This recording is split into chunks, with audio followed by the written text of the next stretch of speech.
Olá pessoal, tudo bem com vocês? Eu sou o professor Fernando de Souza Bastos. Essa é a nossa segunda videoaula sobre introdução ao LaTeX.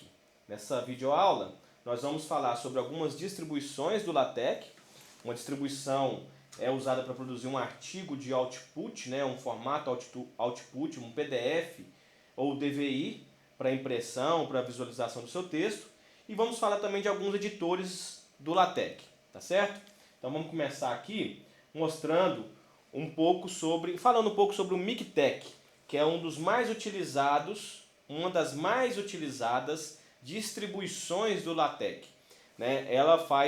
O MikTeX faz a compilação do seu texto, a interpretação e a checagem da linguagem LaTeX para poder gerar um arquivo em PDF. Então nessa página miktex.org/download, você baixa no seu computador o instalador do MikTeX e procede a instalação desde que seu computador seja Windows. Você também pode instalar o MikTeX no Mac ou no Linux, tá? Mas em geral o MikTeX é sugerido para o Windows. Para o Linux, vocês usariam o TextLive, que é um outro distribuidor da linguagem LaTeX. Tá? E para o Mac tem o MacTeX. Tá? Tanto o TextLive quanto o MacTeX tá no site tug.org. Então tug.org/TextLive, que você também pode instalar no Windows. E o MacTeX está no tug.org/MacTeX. Tá? Ambos são da mesma empresa TUG, como editores de texto, nós temos o TextMaker, que é o que eu sugiro para vocês utilizarem. Durante esse curso de LaTeX, eu vou mostrar como usar o TextMaker em alguns vídeos daqui para frente. Tá? Para mim é um dos melhores, porque ele é mais fácil de fazer a configuração junto com o MikTeX. Tá? Eu que uso o Windows. Nós temos também o Technic Center, também é um bom editor de texto em LaTeX. Tem o TextWorks, o Kylo e o TextStudio. São os que eu mais indico para vocês. Esse TextStudio também é muito utilizado por professores do meu departamento. Tá? Um outro compilador online, nesse caso, é o Overleaf. Quando você abre ele pela primeira vez, você vai visualizar essa página, virar aqui no ícone de registro, tá? Vamos colocar aqui o nosso e-mail. No meu caso aqui eu estou usando o e-mail que eu criei para a disciplina MAF 172. Vou digitar uma senha.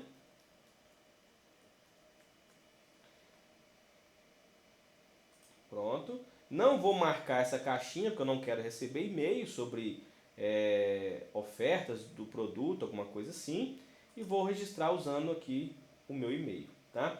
Após clicar em registrar, vai demorar um tempinho, vai registrar aqui e vai aparecer essa tela. Você pode clicar aqui se você quiser visualizar em português do Portugal e pode também aqui criar o seu primeiro projeto. Eu sugiro criar aqui o primeiro projeto.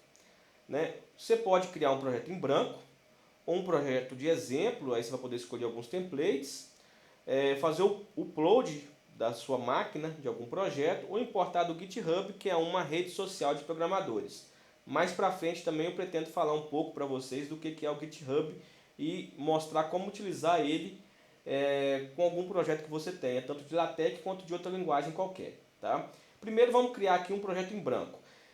Tem aqui alguns templates, templates de jornais acadêmicos, tipos de livro, de cartas, de pôster, de apresentação.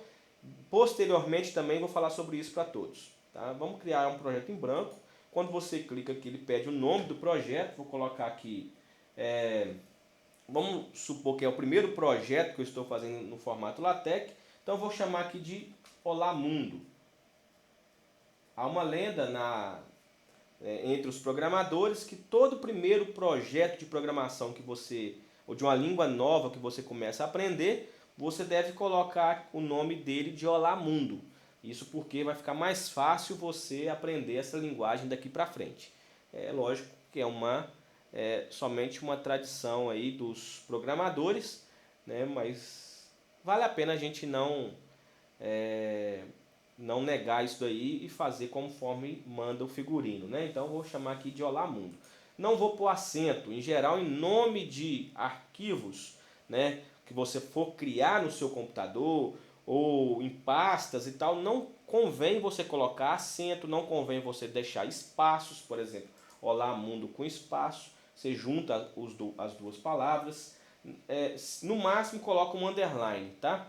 Não coloca traço, não coloca outro símbolo qualquer. Então vou colocar tudo junto aqui, Olá Mundo, e vou criar o projeto.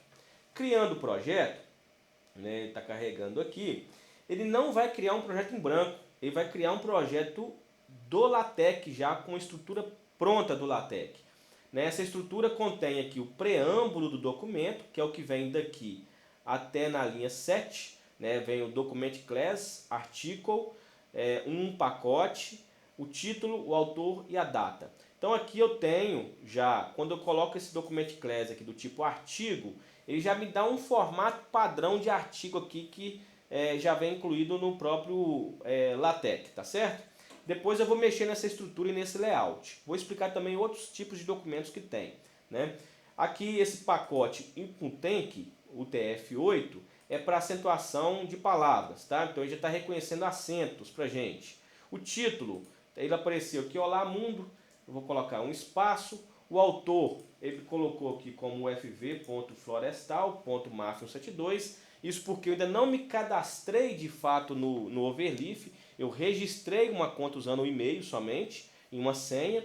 Então no meu e-mail vai chegar um link para confirmação da minha conta e somente depois eu vou fazer esse cadastro, né? Vocês devem fazer isso. O /date para colocar a data, aqui está em inglês, então vou pôr agosto, traço 2020. Eu posso colocar qualquer coisa aqui dentro em relação a mês, né, dia e tal, se eu quiser. Observe que os comandos, os códigos do LaTeX é sempre em inglês, tá? Aqui então, o que vem da linha 1 até a linha 9, na verdade, que é o que eu chamo de preâmbulo do documento, e o que vem entre a linha 10 e a linha 16, o begin document, o end document, é o que a gente chama de ambiente document, é o ambiente do meu texto, é onde eu vou colocar e vou escrever o meu texto, tá? Aqui entra o /document class e logo antes do begin document é onde eu vou colocar toda a estrutura, eu vou descrever o formato do meu texto, a margem, o tamanho da letra, o formato da letra, incluir pacotes para poder incluir algumas coisas no meio do texto e etc. E no decorrer do nosso curso isso vai ficar mais claro para vocês, tá? Observe, vamos dar uma estudada aqui no geralzão do Overleaf.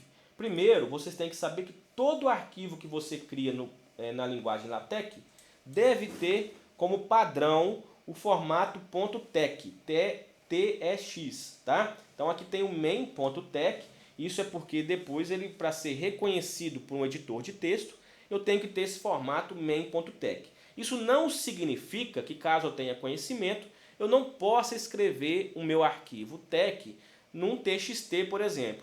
Posteriormente, quando eu for querer compilar essa linguagem, transformar isso num PDF, eu tenho que passar isso para o formato .tex, tá? Então, eu tenho um arquivo main.tex, eu posso adicionar arquivos aqui no Overleaf, por exemplo, aqui eu vou adicionar um arquivo de referências, e posteriormente eu vou ensinar como trabalhar com referências dentro do LaTeX. Então, referências, .bib, vocês vão entender porque todo arquivo de referências tem o formato .bib, tá? Então, referência, vou criar esse arquivo, poder criar qualquer formato aqui, qualquer arquivo com qualquer nome. Então, vou deixar isso aqui por enquanto ele está vazio, está em branco, tá? Depois nós vamos escrever nele mais para frente. Aqui eu posso criar uma nova pasta, fazer o upload de algum documento do meu computador, né, de algum arquivo do meu computador, criar uma pasta, por exemplo, as figuras, eu sempre salvo dentro de uma pasta, então eu crio uma pasta figs aqui. Aqui eu tenho um menu, eu posso fazer o download do código fonte no meu computador, do PDF que é gerado, copiar o projeto, contar palavras, sincronizar com Dropbox, com Git, com GitHub, com vários compiladores de LaTeX, a versão do tex que eu estou usando, qual documento que eu estou compilando aqui, quando estou criando o PDF dele, né? No caso aqui é o main.tech. Aqui eu tenho um verificador ortográfico na linguagem, vou colocar português Brasil. Eu posso autocompletar o meu código, eu posso adicionar o fechamento já do código. Toda vez que eu coloco um código em LaTeX, por exemplo, /section, eu tenho que abrir chave, fechar a chave, para poder ali dentro dessa chave colocar o nome da seção, né? Então eu posso fechar automaticamente isso, eu posso fazer uma checagem do meu código para ver se tem algum erro, eu posso modificar o tema, né, do meu overleaf, modificando aqui, tema escuro, por exemplo, né? Tem esse tema testmate, é o que eu mais gosto, já o padrão do overleaf. Aqui tem o tema, se é o default, se é o light. Aqui o verificador de palavras, né? O tamanho da fonte, o tipo de fonte, tamanho da letra, né? Normal, mais ampla, mais aberta, os espaços, compacto. Vamos deixar assim compacto. O visualizador do PDF, se é o nativo, se você quer ver ele aqui embutido aqui junto com o seu documento e assim por diante. Aqui eu posso voltar para a página principal do Overleaf, onde está o meu projeto. Está aparecendo essa parte, esse link marrom, alaranjado aqui, porque eu preciso confirmar o meu e-mail, né? Então aqui eu tenho todos os meus projetos, se eu clicar aqui, né, compartilhado, os projetos que são compartilhados comigo, os projetos que estão arquivados, os projetos que eu não estou trabalhando mais, se eu quiser criar uma nova pasta e assim por diante, né? Vou voltar aqui no projeto que eu estou trabalhando nele. Aqui eu tenho o compilador, né? Então se eu mudar, por exemplo, no autor aqui, colocar o meu nome, Fernando, ele não muda automaticamente. Se eu recompilar aqui, ou compilar novamente, ele vai trocar aqui o autor para Fernando, né? Eu posso também fazer isso automático, autocompile, automático, né? Então se eu mudar qualquer coisa aqui, ele já vai compilar para mim automaticamente. Tem um delay aí, né? Aqui eu posso ver alguns logs, né, alguns arquivos de erro, caso tenha, não tem nenhum erro. Aqui eu posso baixar fazer o download do PDF no meu computador, né? Eu posso revisar o meu texto, ver algumas modificações que foram feitas, compartilhar, né? Eu posso compartilhar com alguém que pode editar ou pode somente ler, se eu quiser deixar assim. Eu posso submeter aqui para alguma revista automaticamente do próprio Overleaf, ou deixar como um arquivo de exemplo no próprio Overleaf também o texto que eu estou criando aqui. Eu posso analisar o histórico do meu texto, se eu modifiquei alguma coisa do texto. Tem um controle de versão aqui, né? Então se eu quiser voltar lá para o autor FSB Mart, como estava no início, né? Aliás, o fv.florestal.mafro72, então o documento está aqui, eu só dou um Ctrl+C, Ctrl+V lá, né? Eu posso abrir um chat aqui para conversar com quem eu estiver compartilhando e assim por diante. Então tem várias coisas aqui. O Overleaf é um compilador, um editor de texto em LaTeX muito completo, muito bom, que vale a pena você utilizar, né? Tem só a dificuldade que às vezes, se faltar internet para você, você não consegue entrar no seu texto. Então você teria que esperar a internet voltar. Talvez essa seja a maior dificuldade. Vamos ficar por aqui. Na próxima videoaula eu vou falar para vocês como escrever um texto em LaTeX e vamos começar a trabalhar nessa estrutura do texto em LaTeX. Então muito obrigado, nos vemos no próximo vídeo. Um grande abraço.